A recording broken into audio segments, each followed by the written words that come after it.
Joining us this morning is New York Republican Congressman and Trump Transition Team Executive Committee member Chris Collins. Congressman, it's good to see you. Thanks so much for joining us. Good to be with you, Maria. What do you think? What are the chances of a government shutdown?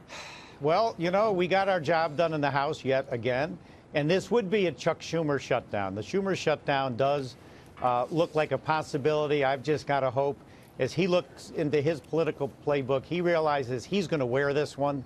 And so we don't know. But again, the House did our job, and it would be a shame for America to have Senator Schumer not deliver the Democrat votes. He is all political all the time. There's no two ways about it. I remind people, when we saw the tears last time, they were real. He wanted to be majority leader of the Senate, and he still does. And so, you know, he's trying to weigh who wears this. He's not looking out for what's best for America.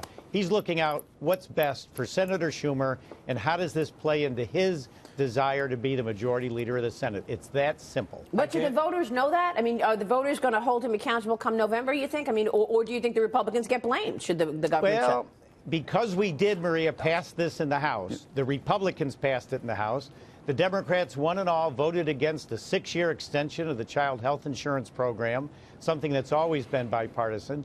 And if Senator Schumer says he's looking out for the DACA or the Dreamers, I'd like to remind him and remind America back in 2009 and 10, when Harry Reid, Nancy Pelosi, and Barack Obama controlled the government in its entirety with 60 senators. They did nothing for these DACA kids, other than, as Obama said, I've got a phone and a pen. He signed an executive order that effectively expired when he left office. So it begs the question, Senator Schumer, why didn't the Democrats fix our immigration issues back in 2009 and 10 when they could have? And oh, by the way, why didn't you raise minimum wage back in 2009 and 10 when you could have? Yep. I wonder if you're concerned, though, about the perception of it, because the Democratic argument here will be that, hey, we've had, whatever it is, 17, 18 shutdowns going back to the 70s, but we've never had one quite like this, where one party had the House, the Senate, and the White House. They're going to basically say, as I think Marie said a few minutes ago, hey, listen, you guys are in charge. And that argument might resonate. Are you concerned with that politically? Well, here's what I hope politically. If this does happen, that Leader McConnell realizes it's time to get rid of the filibuster once and for all. Because, again, we've done it now on Supreme Court judges because of Senator Schumer.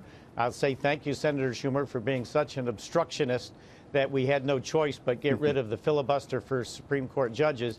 Well, maybe here's another example why that rule of the Senate, it's not in the Constitution, it's nothing more than an archaic rule that should be eliminated. Now, then you could blame us, but when you need 60 votes in the Senate, and it's Senator Schumer that's got to deliver, this is a Schumer shutdown were it to occur. Yeah. And I think we would absolutely remind the American public of that. Which is why the president is tweeting on this right now, actually. He just tweeted on the shutdown saying this: government funding bill passed last night in the House of Representatives. Now Democrats are needed if it is to pass in the Senate, but they want illegal immigration and they weak borders. Shutdown coming. We need more Republican victories in 2018. So, Congressman Collins, how are you going to get more Republican victories in 2018 when you're sitting on the precipice of a government shutdown and the perception will be that Republicans are at fault? Well, that's perception, and we've got to make sure the reality, the truth comes out. And we are sitting now on the most historic tax reform in 31 years. And now worker after worker is going to see more money in their paycheck. And that's the playbook we have, is the fundamental tax reform, more money in the workers' pockets, higher 401k balances, the economy rocking and rolling, and we're seeing company after company increasing their starting wages.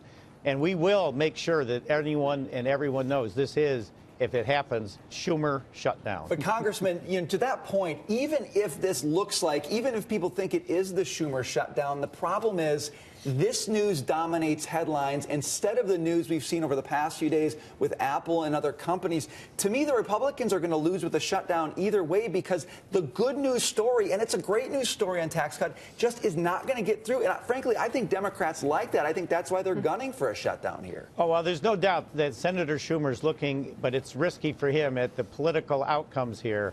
And again, now that we passed it in the House, it is the Democrats we need in the Senate. So we'll have to see how this plays out. Both parties lose. America loses. And that's what I'd be saying to Senator Schumer. Let's do what's right for America. Now, we should also remind all Americans, all essential services in the government will continue, our military and everyone else.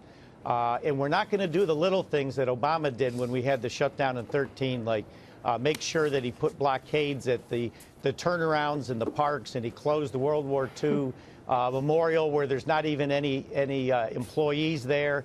Barack Obama tried to inflict pain on America in the last shutdown. That is not the way President Trump operates. Wow. We would make this as easy as we could on the American public, but a shutdown is something that is not good for America, but essential services will continue, and I'm confident that under President Trump, the World War II memorial will be open.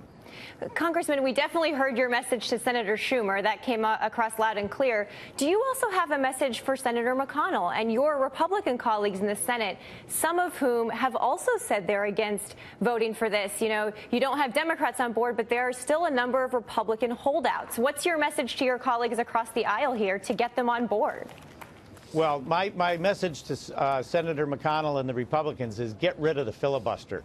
Then you can blame us. And, you know, last night we were having to whip many of our House Republicans to make sure we got the votes. So the fact that there are people that may be leaning yes or undecided in the Senate, we had that last night in the House. And we delivered, and I'm sure that if there was no filibuster, we would deliver in the Senate as well. So that's my message to Leader McConnell. Get rid of the filibuster. Congressman, let's talk about New York for a moment. A knife to the Big Apple in New York State. Apparently, New Yorkers are bearing the brunt of tax reform negatives, most significantly the elimination of the SALT deductions, that $10,000 federal property tax cap.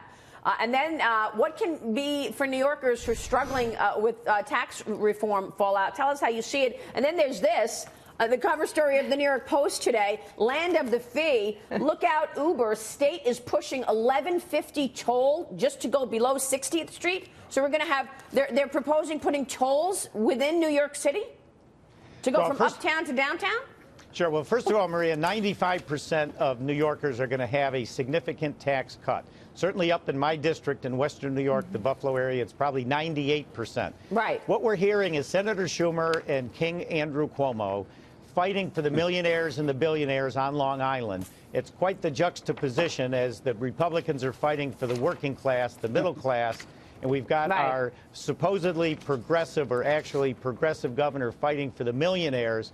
But 98% of New Yorkers are going to see basically a $2,000 a year increase. I'm aware of that, Congressman. But the elimination of the SALT deduction is going to mean higher taxes for some people. And Cuomo and the governor has been complaining about it. Now he's threatening he needs to battle congestion, capitalize on a cash injection by placing tolls on New York City blocks. Well, this governor has never seen a tax he didn't like or want to hike. And now he's going to look for new taxes that he can impose on us. And this is there any shot that passes tolls within New York City? Who knows? I mean, with this governor, he rules with an iron fist. Yeah. And anyone and everyone knows, because he controls all the economic development dollars in New York, you vote his way or you will pay a price. Wow.